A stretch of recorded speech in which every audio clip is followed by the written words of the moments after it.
श्री राम जय जय राम जय जय विघ्न हरण हनुमान जय जय विघ्न हरण हनुमान। बोलिए श्री हनुमान जी महाराज की जय। सियावर रामचंद्र भगवान की जय। वर्णानामर्थ संघानां रसानां छन्दसामपि मंगलानां च कर्तारौ वन्दे वाणी विनायक। जो सुमिरत सिद्धि हो गणनायक करिवर बदन करऊ अनुग्रह सोई बुद्धि राशि शुभ गुण सदन। जनक सुता जग जननी जानकी अतिशय प्रिय करुणा निधान की। ताके जुग पद कमल मनावहूँ जासु कृपा निर्मलमति पावहूँ। कभी न होऊँ नहीं चतुर कहावहूँ मति अनुरूप राम गुण गावहूँ। कहँ रघुपति के चरित अपारा कहँ मति मोरी निरत संसारा। जस कछु बुद्धि विवेक बल मेरे तस कहिहूँ हिया हरि के प्रेरे। मनोजवं मारुततुल्यवेगं जितेन्द्रियं बुद्धिमतां वरिष्ठं वातात्मजं वानरयूथमुख्यं श्रीरामदूतं शरणं प्रपद्ये। श्रीरामदूतं शरणं प्रपद्ये। जड़ चेतन जग जीव जत सकल राममय जानी। बंदऊँ सबके पद कमल सदा जोरि जुग पानी। सियावर रामचंद्र की जय। कृष्ण गोविंद गोपाल गाते चलो अपनी मुक्ति का साधन बनाते चलो। कृष्ण गोविंद गोपाल गाते चलो अपनी मुक्ति का साधन बनाते। देखना इंद्रियों के न घोड़े बड़े देखना इंद्रियों के न घोड़े बड़े। रात दिन इन पर संयम के घोड़े पड़े। रात दिन इन पर संयम के घोड़े पड़े। अपने रथ को सुमार्ग चलाते चलो अपने रथ को सुमार्ग चलो। कृष्ण गोविंद गोपाल गाते चलो, कृष्ण गोविंद गोपाल। चलो दुख में तड़पो नहीं, सुख में फूलो नहीं, दुख में तड़पो नहीं, सुख में फूलो नहीं, प्राण जाए मगर नाम भूलो नहीं, प्राण जाए मगर नाम भूलो नहीं। मुरली वाले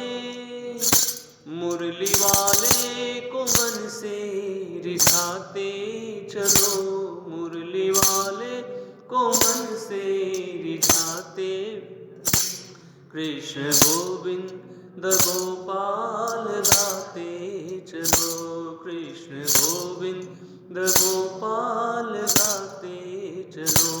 काम करते चलो, नाम जपते चलो, काम करते चलो, नाम जपते चलो, हर समय कृष्ण का ध्यान धरते चलो, हर समय कृष्ण का ध्यान।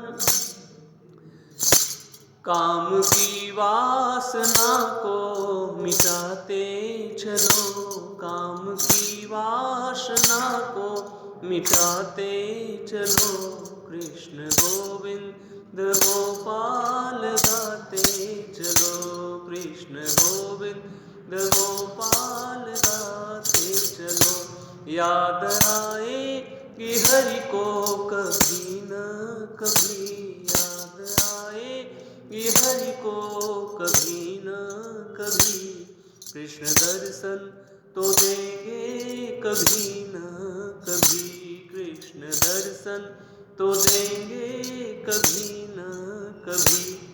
ऐसा विश्वास मन को दिलाते चलो, ऐसा विश्वास मन को दिलाते चलो, कृष्ण गोविंद गोपाल गाते चलो, कृष्ण गोविंद गोपाल गाते चलो, कृष्ण गोविंद गोपाल गाते चलो। अपनी मुक्ति का साधन बनाते चलो, अपनी मुक्ति का साधन बनाते चलो, कृष्ण गोविंद गोपाल चलो, कृष्ण गोविंद गोपाल गाते चलो, कृष्ण गोविंद गोपाल गाते चलो, कृष्ण गोविंद गोपाल गाते चलो। बोलिए कृष्ण कन्हैया लाल की जय, सियावर रामचंद्र भगवान की जय, लखन लाल जी महाराज की जय, श्री हनुमान जी महाराज की जय, गोस्वामी तुलसीदास जी महाराज की जय, तुलसी महारानी की जय, गौ माता की जय, सब संतन हरि भक्तन की जय। हर हर महादेव, जय जय श्री राधे, जय जय श्री राधे, जय जय श्री राधे। परिपूर्णतम परात्पर आनंद कंद श्रीमदकारण करुणा वरुणालय अखिल ब्रह्मांड नायक मर्यादा पुरुषोत्तम दशरथ नंदन भगवान श्री राघवेंद्र की महती अनुकंपा से मुझे प्रभु के इस दिव्याति दिव्य परम दिव्य पावन प्रांगण में आप श्रद्धालु भाव प्रेमी भक्तजनों के बीच में भगवान श्री राम की परम मंगलमयी अमृतमयी आनंदमयी संपूर्ण सुखों की खान नाना प्रकार के अमंगलों को हरने वाली सभी प्रकार के मंगलों को देने वाली अत्यंत रसीली रसमयी श्री राम कथा भगवान श्री सीताराम जी के श्री चरण कमलों में बैठकर उन्हीं के आशीर्वाद कृपा प्रेरणा से उनको गाने का उन्हें समझने का दिव्यतम स्वर्ण अवसर प्राप्त हुआ। इस कथा के मूल में जिनकी कृपा है उन श्री सीताराम भगवान के श्री चरण कमलों में नमन, वंदन, अभिनंदन, प्रणाम। आइए हम और आप भगवान श्री सीताराम जी के चरण शरण में रहते हुए बड़ी श्रद्धा, भक्ति और भाव के साथ भगवत चर्चा को श्रवण करें। बोलिए सियावर रामचंद्र भगवान की। एक बार रघुनाथ बुलाए, गुर द्विज पूरबा सी सब आए। हाँ, गुर द्विज पूरबा सी सब आए। नहीं अनीति नहीं कछु प्रभुताई, नहीं अनीति नहीं कछु प्रभुताई। सुनहु करहु जो तुम ही सुहाई। हाँ, सुनहु करहु जो तुम ही सुहाई। सोई सेवक प्रिय तम मम सोई, मम अनुशासन मानय जोई।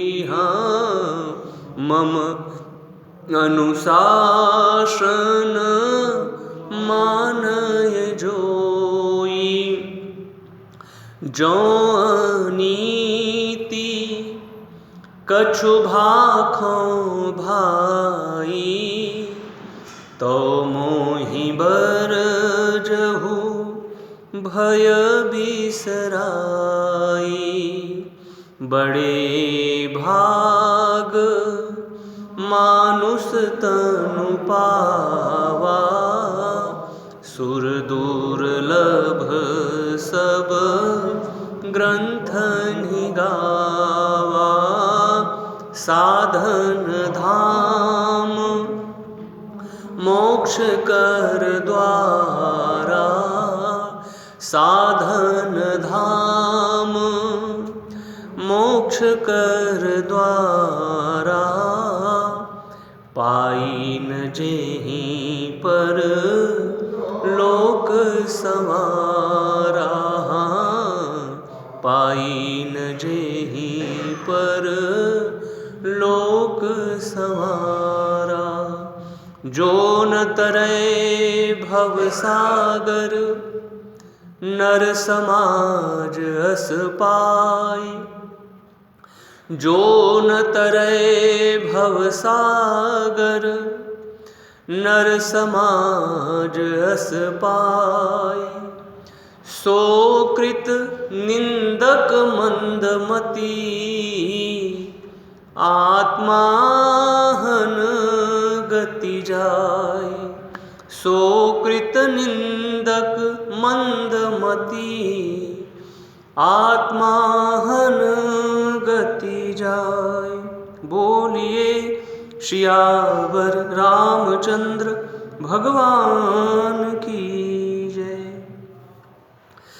तो भगवान श्री सीताराम जी का दिव्याति दिव्य रूप में राज्याभिषेक अवध धाम में हो चुका है। चारों तरफ आनंद ही आनंद की वर्षा हो रही है। भगवान शिव आए, ब्रह्मा जी, सभी देवता अपनी अपनी दिव्याति दिव्य रूप में भगवान राम के लिए स्तुति गाए, स्तुति किए हैं। उसी बीच में सनकादिक ऋषिगण भी आए। फिर इसी बीच में संत और असंतों की दिव्य महिमा को भैया भरत सुनना चाहते हैं। हनुमान जी महाराज आगे आकर के उन्होंने भैया भरत की बात को रखा। फिर एक दिन की बात है, भगवान के मन में अचानक ही एक दिव्य बात, प्रभु के मन में अचानक में एक बात आई कि हमारे जो अपने लोग हैं, इनके बीच में जो बहुत दिव्य और बहुत सार्थक और बहुत श्रेष्ठ अपने आत्मोद्धार के लिए जो चीज़ें हैं वो मुझे अपने लोगों के बीच में कहनी चाहिए। तो एक बार भगवान ने सबको बुलाया, सभी लोग आ गए। गुरुदेव वशिष्ठ भी बैठे हैं, विप्रवृंद बैठे हैं, नगर निवासी मंत्रीगण सभी बैठे, सारे अयोध्यावासी बैठे हैं। भगवान उनसे बहुत सहज सरल रूप में अपनी बात को कह रहे हैं। भगवान, ये मैं जो आप लोगों के बीच में बातें कहने जा रहा हूँ, ना तो मैं अनीति की बात कह रहा हूँ और ना तो ये प्रभुता बड़प्पन कि मैं ये हूँ, तो ऐसा नहीं है। जो बात सही है, सार्थक है, श्रेष्ठ है, उसी बात को मैं आप लोगों के बीच में संवाद करने के लिए आया हूँ। आप लोगों को अच्छा लगे तो आप लोग इस बात को मानिए, सुनिए और उस पर चलने का प्रयास करें। और भगवान ये भी कहते हैं, ना तो मैं अनीति की बात कहता हूँ, ना तो प्रभुता की बात कह रहा हूँ, जो बात सत्य है वही मैं गा रहा हूँ।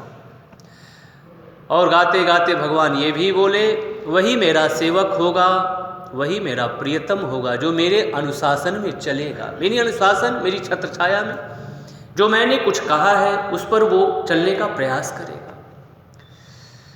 बाकी मैं कहीं पर आप लोगों को लगे कि मैं कुछ गलत बोल रहा हूँ तो आप लोग बिना भय के मुझे रोक देना और मैं आप लोगों की बात को सुनूंगा, समझूंगा कि हाँ, यदि मैं गलत कह रहा हूँ तो मैं उसका सुधार करने का पूरा प्रयास करूँगा। तो सबसे पहले भगवान इसी मानव शरीर की तरफ इशारा करते हुए कहते हैं, ये हम सभी को ये जो मानव शरीर मिला है ये बहुत दुर्लभ है। सब ग्रंथन गाओ, सारे ग्रंथों ने इस बात को गाया है, सभी ग्रंथों ने इस बात को कहा है कि मानव शरीर मिलना बहुत और बहुत ही कठिन है। बड़ी कृपा होती है तब भगवान अकारण करुणा करके इस शरीर को दे देते हैं। कब हूँ करी, भगवान ही कह रहे हैं, करुणा नर देहि देत ईस बिनु हेतु स्नेहि। जो बिना कारण स्नेह करने वाले परमात्मा हम सब के हैं, वो बीच में ही 84 लाख जोनियाँ पूरी नहीं होती, उसी बीच में भगवान को दया आ जाती है।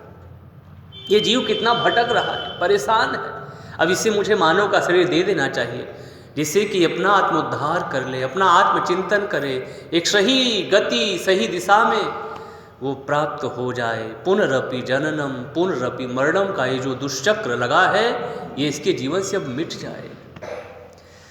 तो भगवान कह रहे हैं, ये शरीर साधन है, मेरी वायु जो है, मेरी कृपा ही अनुकूल वायु है। मेरी कृपा, ये मैंने कृपा किया, मानव का शरीर दिया, बाकी मेरी कृपा आप लोगों के साथ है।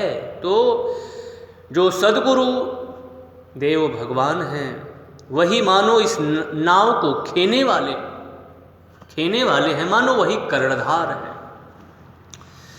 तो ये जो दुर्लभ साज है इस प्रकार से सहज रूप में एक दिव्य दिशा को प्राप्त कर सकता है, दुर्लभ साज। तो इस प्रकार की कुछ स्थितियां बन जाए, गुरुदेव की कृपा हो जाए, मेरी कृपा, मेरी जो अनुकूल कृपा है, तो मनुष्य शरीर पा करके वो इस दिव्य ये जो भवसागर है इससे वो तर सकता है, इससे वो पार उतर सकता है। तो इस प्रकार से भगवान श्री राम अवधवासियों के बीच में अपनी बात को सहज सरल रूप में रखते हुए कह रहे हैं। ये मानव जो है वो शुद्ध बुद्ध और प्रबुद्ध है और ये ईश्वर का अंश है। ईश्वर का अंश होते हुए ये जो अविद्या रूपी माया है उसमें ये ग्रस्त हो जाता है और फिर इसी संसार को ही वो सत्य मानने लगता है। विद्या रूपी माया को छोड़ देता है, अविद्या रूपी माया में गिर जाता है। जो संसार झूठा है, जो चीज़ें झूठी हैं उसको ही वो सत्य रूप में पकड़ लेता है। तो फिरत सदा माया कर प्रेरा, काल कर्म स्वभाव गुण घेरा। तो भगवान राघवेंद्र सरकार कह रहे हैं अपने अयोध्या वासियों से कि इस ये मानव शरीर हमें और आपको मिला है, कहीं हमसे और आपसे कोई चूक न हो जाए। बहुत सावधानी और बहुत जागृति के साथ इसको हमें और आपको एक सही दिशा में ले करके जाना है। भगवान भी मौजूद हैं, गुरुदेव वशिष्ठ भी मौजूद हैं। अब बस कदम बढ़ाने की ज़रूरत हम लोगों की है। हम लोगों को थोड़ा आत्मोद्धार के लिए, आत्मचिंतन के लिए सोचना चाहिए। किसी विचारक ने बड़ी प्यारी बात कही कि सांप के मुंह में पड़ा हुआ मेढक मक्खियों को मारने में लगा हुआ है। सांप के मुंह में मेढक पड़ा हुआ है, सांप मेढक को खाता है, तो वो सांप जो है मेढक जो है वो सांप के मुंह में पड़ा हुआ है और मक्खियाँ उड़ रही हैं, तो मक्खियों को मारने में लगा हुआ है। और कोई उसे देखे, हम जैसे सांसारी लोग, तो हम लोग क्या कहेंगे, देखो ये तो स्वयं काल के गाल में पड़ा है, फिर भी वो दूसरे को मारने में लगा है। हम लोग यही कहेंगे कि देखो ये मेढक कितना मूर्ख है। तो हमारे विचारकों ने कहा ठीक यही स्थिति हम लोगों की भी है। हम लोग भी काल के गाल रूपी पंजे में, काल के गाल में पड़े हुए हैं, लेकिन हम दूसरे को मारने में संलग्न हैं, दूसरे को परेशान करने में लगे हुए हैं। तो विचारक कहते हैं कि सबसे बड़ा आश्चर्य, सबसे बड़ा सत्य यही है कि अब आदमी की शक्ल से डर रहा है आदमी जो है वो आदमी की ही शक्ल से डर रहा है। और अब आदमी के ही घर को लूट करके अपना घर भर रहा है आदमी। और इसके साथ साथ वो कहते हैं कि ये जो आदमी है, आदमी ही मारता और मर रहा है आदमी ही मार रहा है और मर भी रहा है आदमी। समझ में आता नहीं क्या कर रहा है आदमी। ये आदमी जो है काल के गाल में पड़ा हुआ है और इसे समझ में बात नहीं आ रही कि मैं जा कहाँ रहा हूँ, मैं कर क्या रहा हूँ। तो इसी अविद्या रूपी माया के चक्र में हम और आप पिसे जा रहे हैं और हम समझ नहीं पा रहे हैं कि हम क्या करने आए थे, हम क्या कर रहे हैं। तो भगवान श्री राम अपने अवधवासियों से कह रहे हैं, फिरत सदा माया कर प्रेरा, काल कर्म स्वभाव गुण घेरा। ये माया दो प्रकार की है। भगवान श्री राघवेंद्र कहते हैं, एक विद्या माया, एक अविद्या माया। ये विद्या माया जो है वो भगवान के द्वारा प्रेरित की जाती है। भगवान इस माया को प्रेरणा करके संसार की रचना दिव्य रूप से करवाते हैं, संसार की रचना कराते हैं। और ये जो अविद्या माया है, झूठी मूठी माया, जो आभास मात्र प्रतीत होती है कि वो सत्य है, लेकिन वो सत्य नहीं है। मृग मरीचिका की तरह ऐसा लग रहा है कि ये सत्य है, लेकिन ये एक अविद्या रूपी माया जो चारों तरफ कटक प्रचंड माया फैली हुई है, इसमें हम सभी उलझे हुए हैं। तो प्रिय भक्तों, भगवान श्री राम कह रहे हैं, फिरत सदा माया कर प्रेरा, काल कर्म स्वभाव गुण घेरा। तो कल की चर्चा में हम और आप श्रवण कर रहे थे, देव ऋषि नारद जी भगवान विष्णु के पास पहुँचे। भगवान विष्णु के समक्ष उन्होंने अपनी आद्योपान पूरी कथा को कह सुनाया। भगवान ऐसी ऐसी बात हुई मेरे साथ, इसलिए थोड़ी देर हो गई आपके यहाँ, आपके पास पहुँचने में।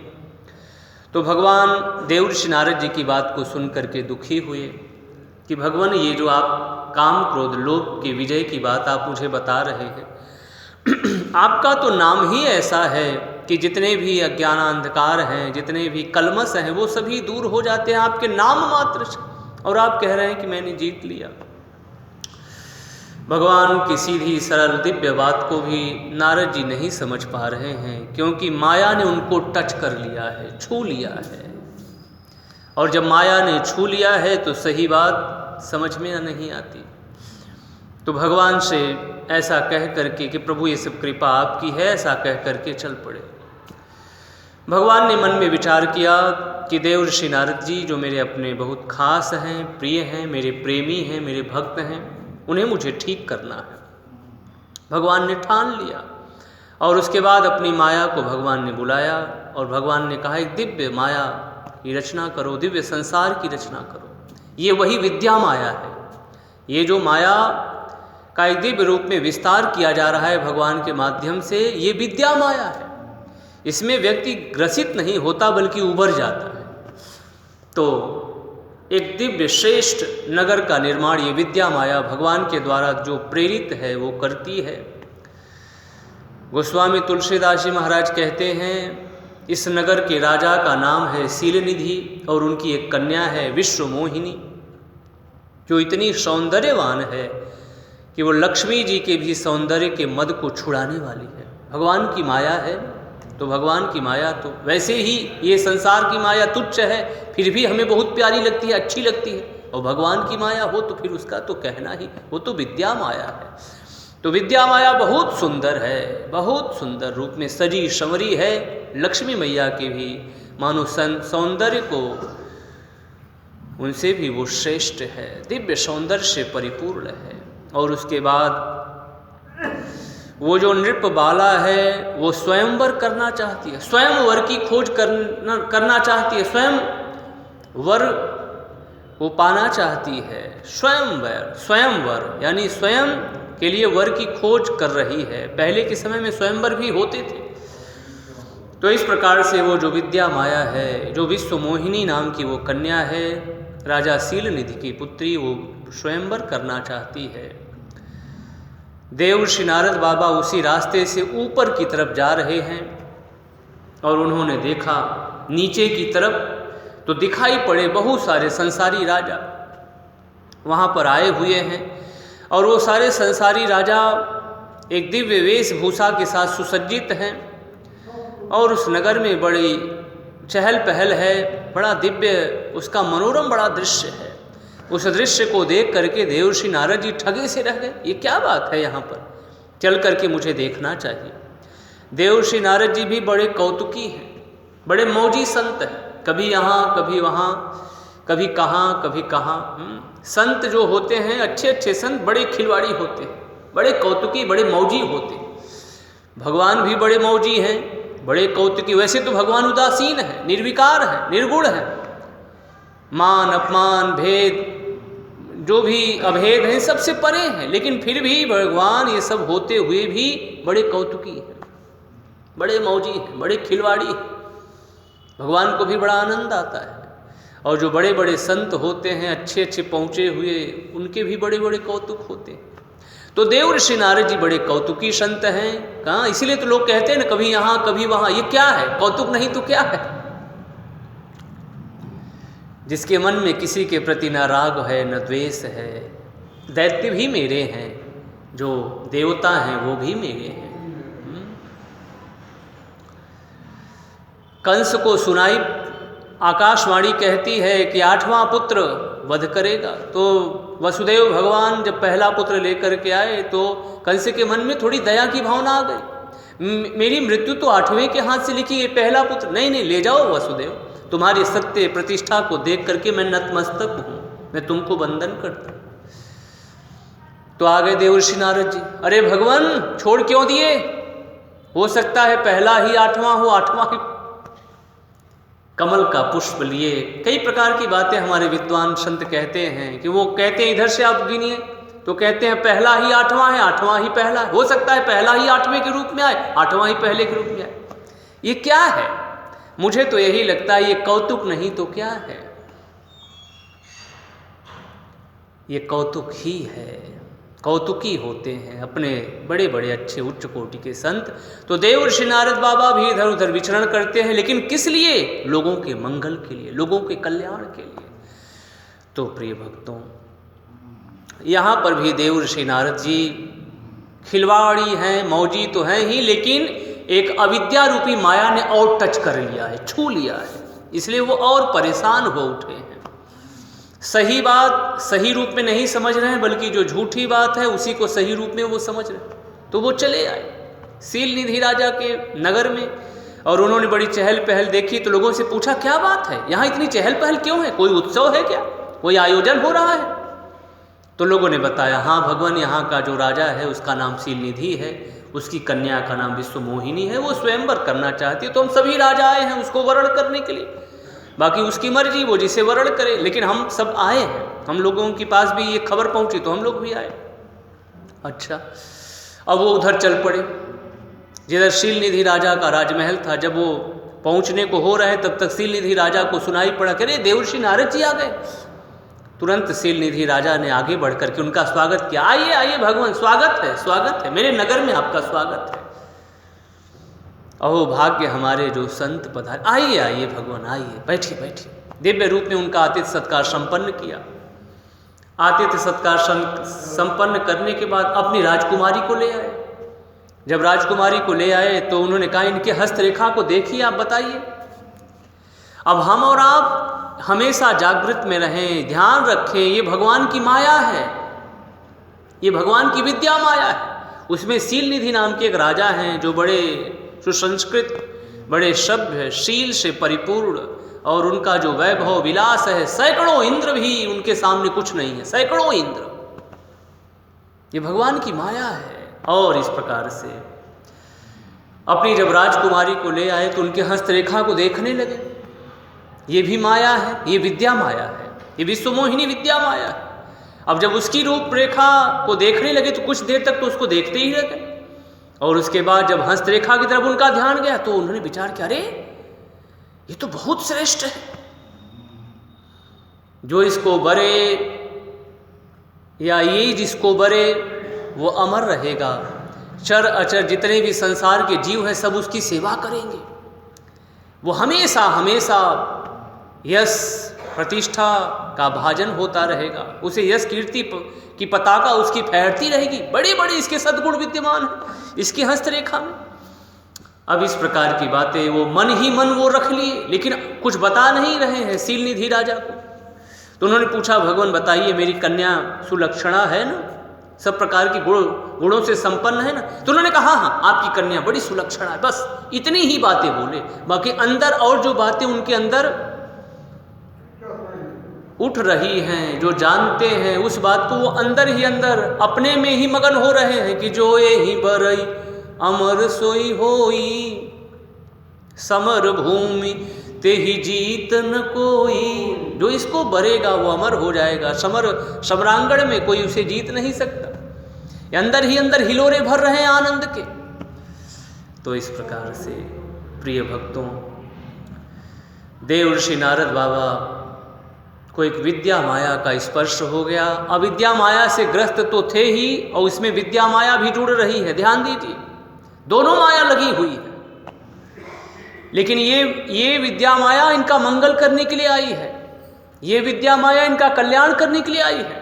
वो अविद्या रूपी माया उनको गिराने आई थी, लेकिन तब तक भगवान ने हाथ बढ़ा दिया कि नहीं मेरे बाबा को संभालो, मेरे बाबा का उत्थान होना चाहिए, प्रगति होनी चाहिए, इनका विनाश नहीं होना चाहिए, क्योंकि ये मेरे हैं। तो विद्या माया ने उनको थाम लिया, रोक। अब उनको किस प्रकार से बचा रही है तो कथा कहती है वो चले गए, लेकिन मन में वही बातें आ रही है, कैसे मिलेगी कैसे मिलेगी। वो जो विश्व मोहिनी है उसका मेरे साथ विवाह हो जाता तब मैं अमर हो जाता, समरांगण में मुझे कोई जीत नहीं सकता। यही है, ये सारी चीजें देवर्षि नारद जी को प्राप्त हैं, ये सारी चीजें प्राप्त हैं, लेकिन प्राप्त होने के बावजूद इस अविद्या रूपी माया से वो टच हो गए हैं, सही को वो सही रूप में नहीं समझ पा रहे हैं, और इस अविद्या रूपी माया को ही सही समझ रहे हैं। भगवान ने पहले ही कह दिया कि भगवान ये बातें आप कैसे कर रहे हो, मेरी समझ में बात नहीं आ रही है। क्या आप कह रहे हैं मैंने काम क्रोध लोभ, ये क्या कह रहे हो आप, ये क्या कह रहे हैं आप तो ये सबको जीते हुए हैं और आप कह रहे हैं मैंने जीत लिया। बात कुछ समझ नहीं पड़ रही है। यही स्थिति हम सबकी भी है, ध्यान दीजिएगा साहब। देवर्षि नारद जी तो संत हैं, उच्च कोटि के, अनन्याश्चिंतयन्तो माम वाले संत हैं। उनके योगक्षेम महाम्यहम के लिए भगवान खड़े हैं, मौजूद हैं। इसी अविद्या रूपी माया को हम सत्य मान लेते हैं, सारी चीजें झूठी, यही सत्य है। ये लोग जो कहते हैं कहते रहे, सत्य की बातें हो रही हैं, होती रहे, ये सत्य है, वो झूठी है। सब लोग अपना अपना स्वार्थ साधने आए। क्या क्या लोग बातें कह देते हैं साहब, क्यों कहते हैं? फिरत सदा माया कर प्रेरा। माया के द्वारा वो प्रेरित हैं, उनका भी दोष नहीं है। उन्होंने माया को ही पकड़ लिया है, यही माया सत्य है, और उसी माया के कारण वो परेशान है, सत्य को सत्य नहीं समझ रहे हैं। देवर्षि नारद जी सब जीते हुए हैं, ये कौन है ऐसा? लेकिन फिर भी उन्हें बात समझ में नहीं, क्योंकि अविद्या माया ने उनको पकड़ लिया है। तो प्रिय भक्तों, भगवान विष्णु उनकी कृपा के लिए हर क्षण हर पल उनके लिए मौजूद है। तो देवर्षि नारद जी ने भगवान विष्णु की आराधना शुरू कर दी कि मेरे सहायक सबसे बढ़ करके भगवान विष्णु को छोड़ करके और कोई नहीं है।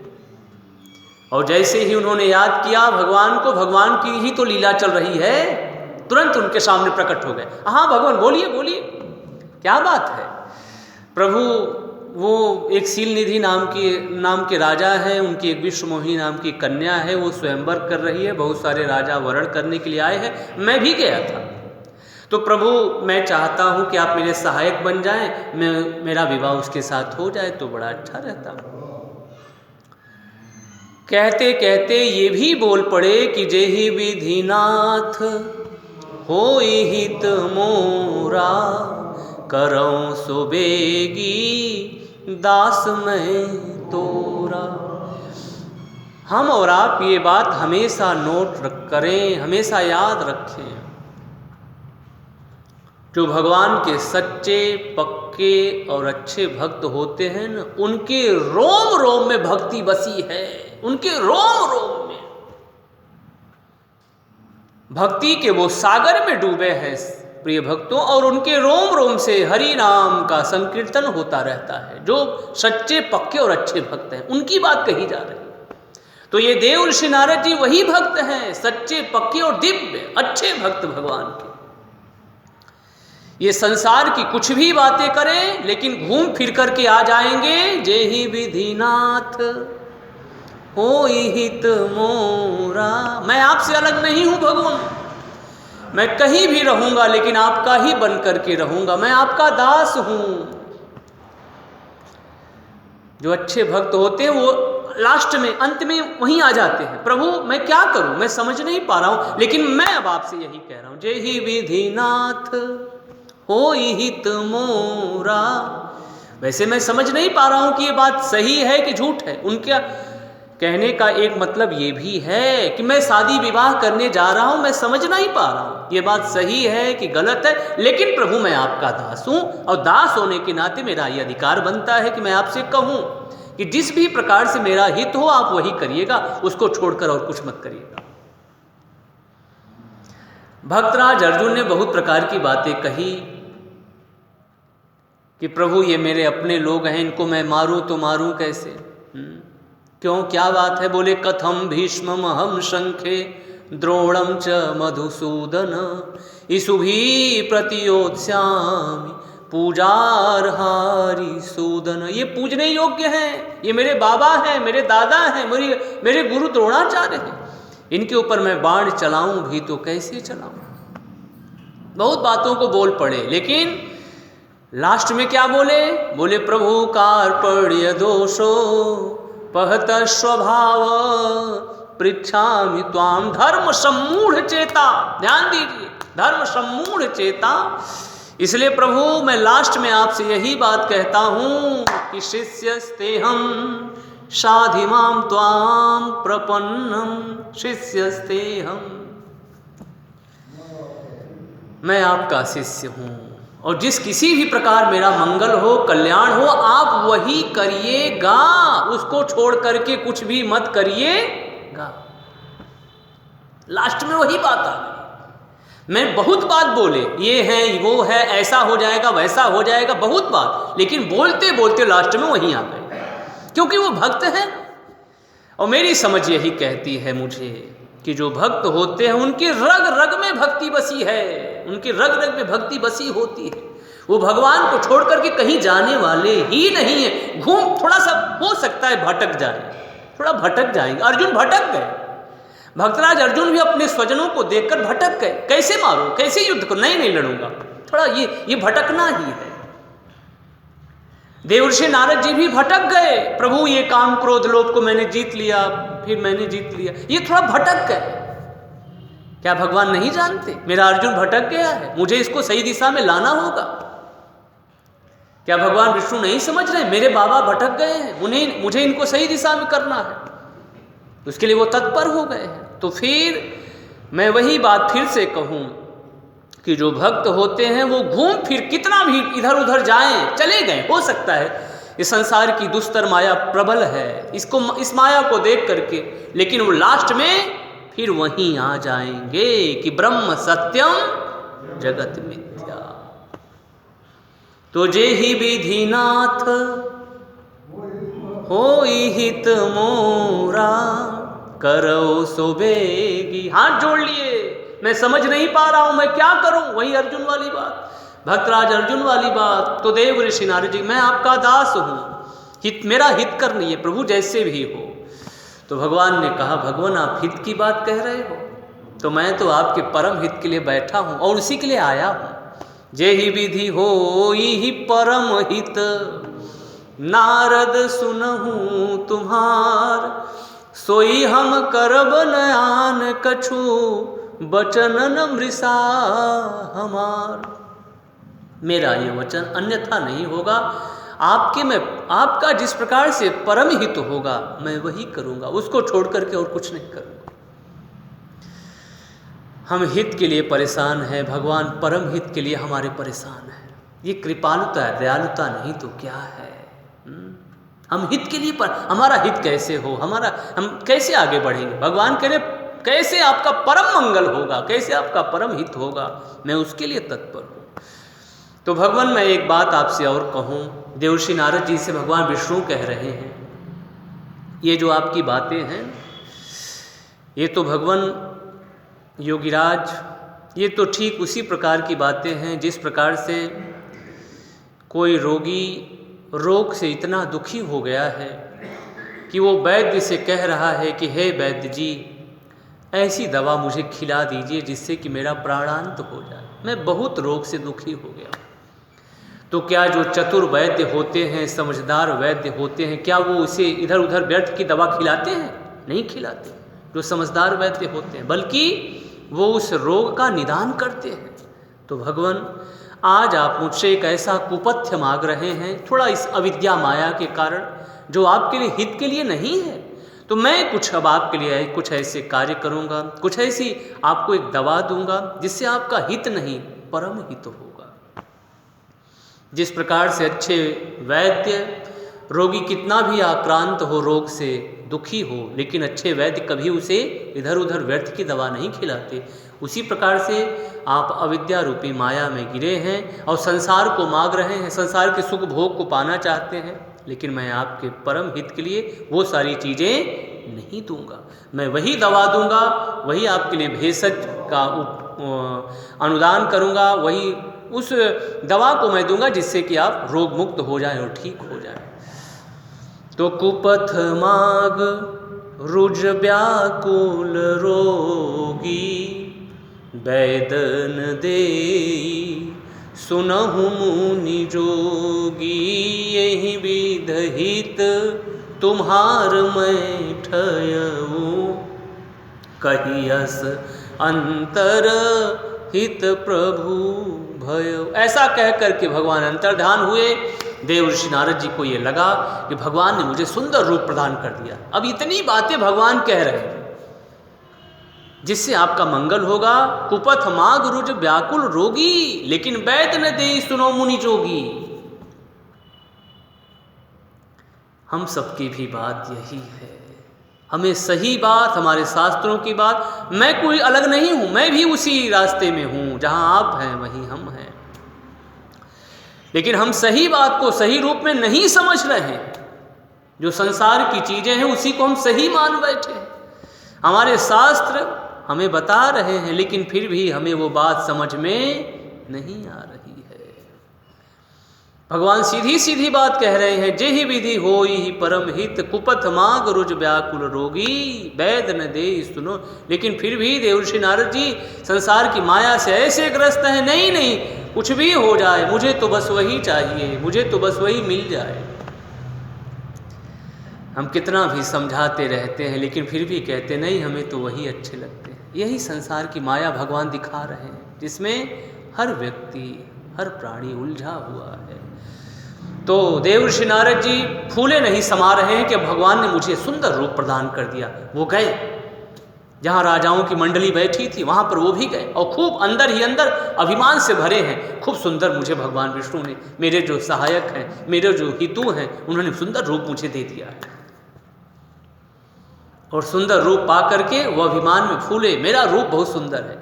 ये जो संसारी माया है ना, मेरे मन में आज एक बात आई, ये संसार की माया हमें और आपको कई प्रकार के अभिमान से ग्रस्त कर देती है, कई प्रकार के अभिमान से, एक अभिमान नहीं कई प्रकार के अभिमान से। कभी काम क्रोध लोभ का अभिमान सिर चढ़कर बोलने लगता है, कभी रूप का अभिमान, कभी और किसी प्रकार का अभिमान हमारे जीवन में पैर पसार रहा है। हम ये हैं, हम वो हैं, हम तो ऐसे हैं, हम तो वैसे। ये क्या है? ये संसार की माया कई प्रकार के अभिमानों से हमें जकड़ लेती है। इसीलिए बहुत जागृति हो साहब, तभी हम और आप पार पाए। भगवत भजन हो तभी रामचंद्र के भजन बिनु, जो चह पद निर्वाण, ज्ञानवंत अपि सो नर पशु बिनु पूंछ निशान। भजन ही हमें और आपको पार कर सकता है, वो भी दृढ़ रूप से लगे। बाकी ठीक है जो भी हम जप रहे हैं वो अच्छा है, लेकिन इसमें धीरे धीरे और दृढ़ता है। तो प्रिय भक्तों, ये जो संसार की माया है ये हमें कई प्रकार के बंधनों में, कई प्रकार के अभिमानों से जकड़ लेती है। कभी किसी प्रकार का अभिमान, कभी किसी प्रकार का अभिमान, यही तो है इसमें दिखाई, यही पड़ रहा है।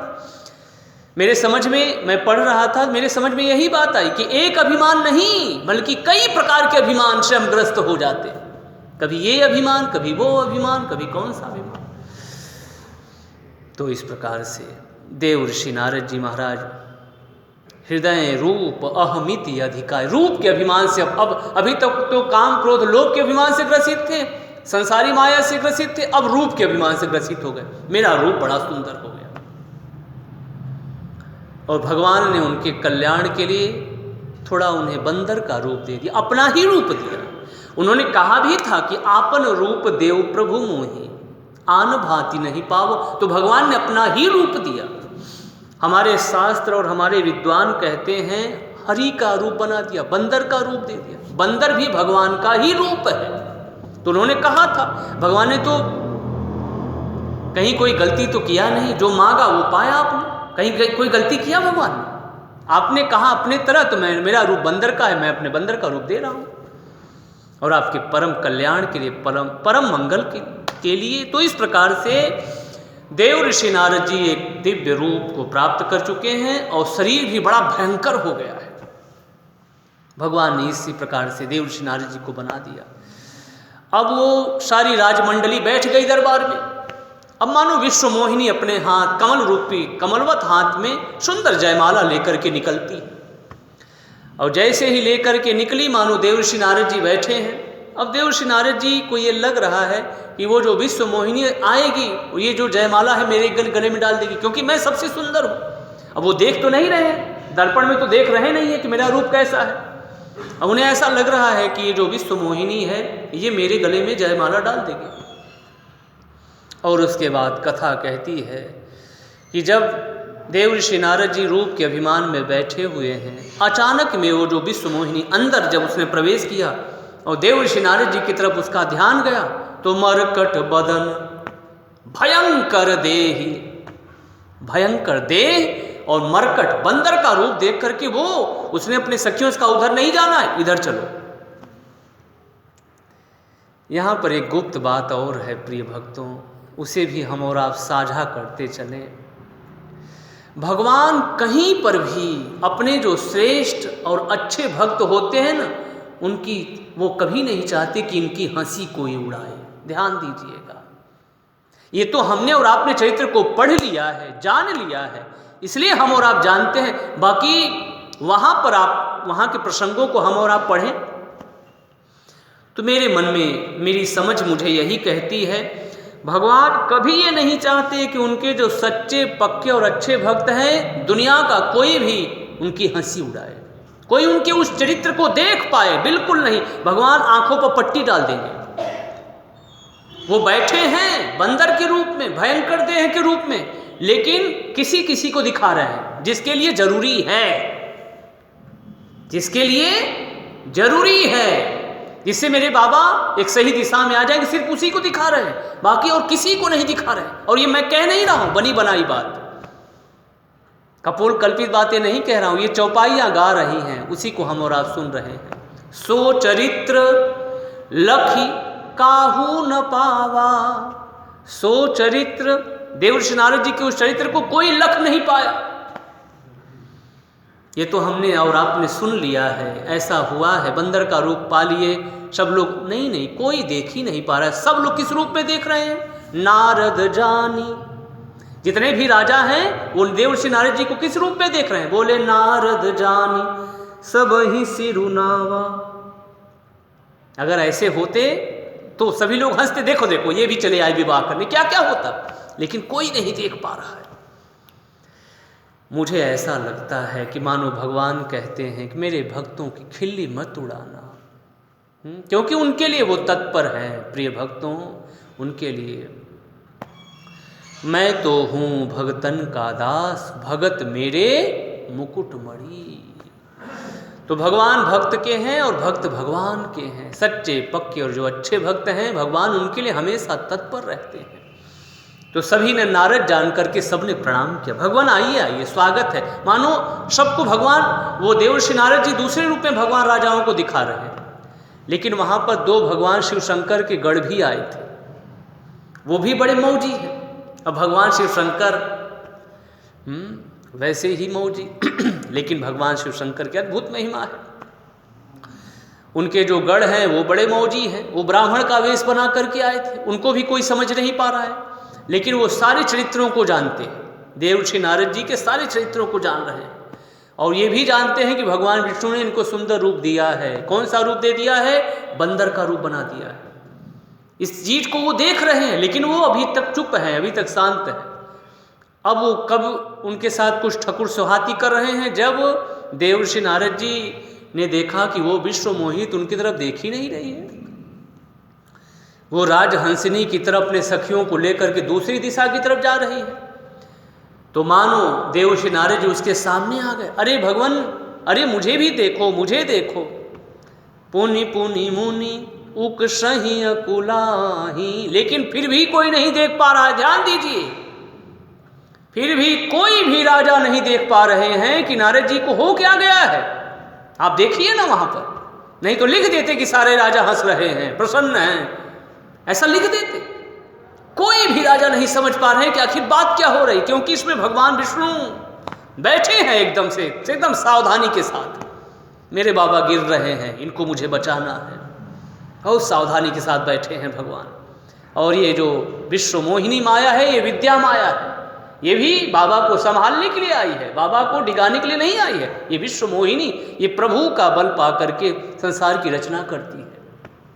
तो प्रिय भक्तों, देवर्षि नारद जी परेशान हो उठते हैं और उनकी तरफ नहीं देखती, तो भगवान कृपा करने के लिए क्या क्या कहें, प्रभु की कितनी महिमा है साहब। भक्तों के लिए वो क्या क्या नहीं कर लेते, क्या क्या नहीं करने के लिए तैयार है, क्या क्या नहीं करते। हम एक बार अच्छे पक्के और शुद्ध प्रबुद्ध निर्विकार भक्त भगवान के बन जाएं, भगवान हमारे लिए सब कुछ करने, यानी जिसे कहे दाव पर लगा देना, सब कुछ तैयार है। आप मेरे बन करके तो देखो, सही बनो। बाकी ठीक है, धीरे धीरे ही हम सही दिशा की तरफ बढ़ें, लेकिन जो बन गए हैं प्रिय भक्तों, उनके लिए भगवान क्या क्या नहीं किए। आज मैं पढ़ रहा था, मेरे मन में अचानक मेरे मन में भाव आया, मैंने कहा बताइए, भगवान राजा बन गए, और राजा किसके लिए बन कर के आ रहे हैं? अपने बाबा के लिए। मुझे और किसी से क्या मतलब है? मेरे अपने लोग जहाँ हैं मैं वहाँ जाऊँगा, उनके कल्याण के लिए, उनके मंगल के लिए। दुनिया की मुझे परवाह नहीं, मेरे अपने लोग जहाँ उनके मंगल के लिए मुझे जाना होगा। कोई कुछ भी कहे मुझे उसकी परवाह नहीं, लेकिन मैं अपने लोगों को छोड़ नहीं सकता। तो धरि नृप तनु तह गयऊ कृपाला, कुंवरी हरसी मेलेऊ जय माला। तो भगवान के गले में इस विश्व मोहिनी ने वरमाला जयमाला डाल दिया। तो भगवान प्रसन्न हुए।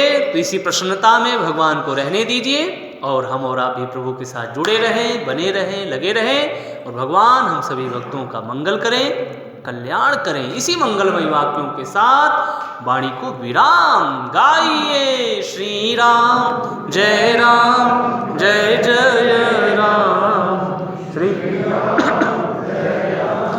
जय जय राम, श्री राम जय जय राम, श्री राम जय जय राम, श्री राम जय जय राम, श्री राम